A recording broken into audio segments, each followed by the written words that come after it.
I was wondering, you were playing the piano, the clarinet, and you were playing saxophone in a jazz band, clarinet in a brass band, and how did you get into metal?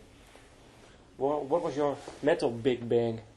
Metal Big Band was the concert of Metallica and Guns N' Roses. They were playing together in Kansas City. In autumn In autumn 92, yeah.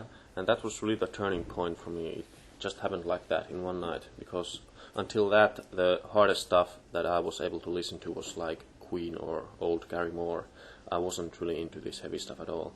But then my host family, they took me to this Metallica concert, and I didn't even really want to go there because I didn't really like the band at all. No? But then I saw the concert, and I was totally taken by it. And what, I think what since struck that you day, about it? I don't know, it was just the energy and the whole atmosphere. I was totally blown away by it. And I remember that the next week I went to the store and bought all Metallica CDs, and that was the beginning. So Metallica started it all for me. After that there was the early Dream Theater, Pantera, then came Ozzy Osbourne, Megadeth, all these old classics. And you write your songs on a piano, keyboard, and on guitar?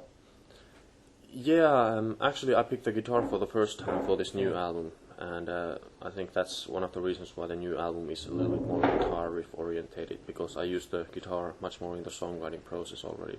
I don't really know how to play at all. I just know some notes and can do some little bit riffing, but I think it also might bring some kind of new perspective to the guitar playing, because honestly I don't know how to play, so it's like a really fresh thing for me as well.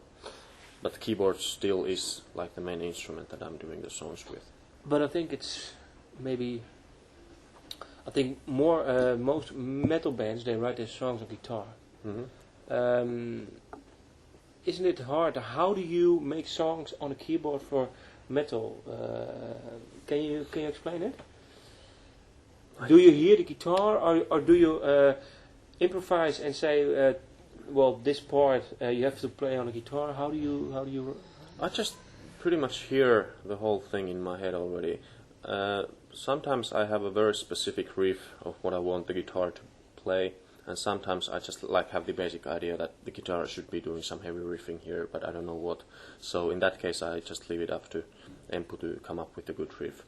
It works with the other instruments as well. So I usually just do the basic lines and all the keyboard lines, and then we arrange the whole thing with the whole band. Okay. How was it? 24 minutes again. Okay, so 9. I think 9. Okay, then we do the last question. Let me see. I think this one was a really nice one. Romanticide. See me ruined by my own creations. Perfection, my messenger from hell. Yeah, that's a tough line to sing. Perfection, my messenger from hell. Yeah,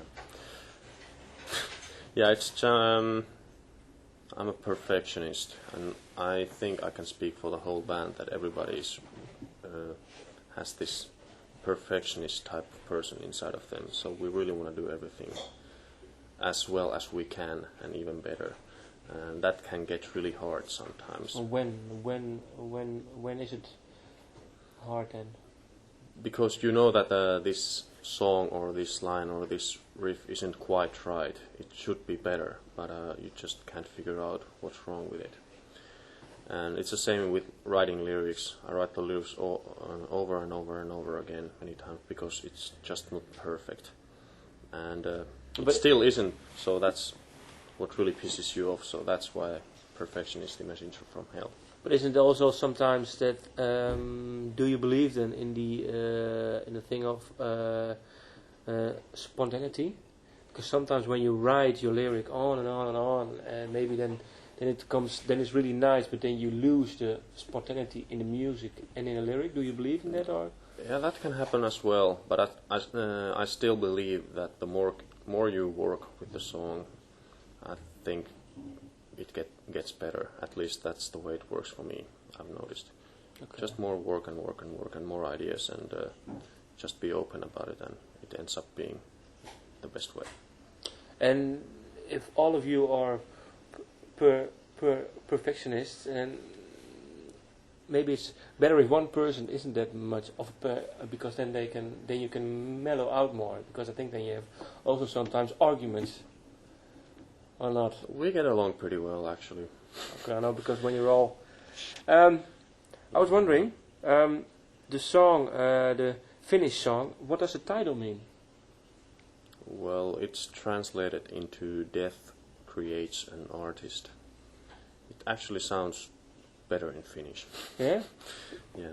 And why did you include, let's say, a Finnish song on the album? Just like a experiment, like see how a song in Finnish would sound like. It was like a small exotic thing for the wholeness of the album, paying homage to the Finnish fans and To your roots. To your roots, yeah. I mean, I had a lot of doubts about that song. Even in the studio, I had the lyrics written in English, just in case it wouldn't work out in Finnish, so we would do it in English. But I think it brings a nice exotic touch to the album. Okay. And for the future, are there already some new songs written, or don't you write on the road? I gather ideas on the road, I could put it like that. For the actual songwriting process, I need my solitude and peace at home. But like on the road and on the off dates when we're at home, I usually spend a lot of time doing the new songs. So far, I think I have like 2 completely new songs and a lot of ideas. Okay. And when do you already know when you will go back to the studio again? We don't have any concrete plans, but I would assume that sometimes in 2006 we will enter the studio. Definitely not this year. Okay.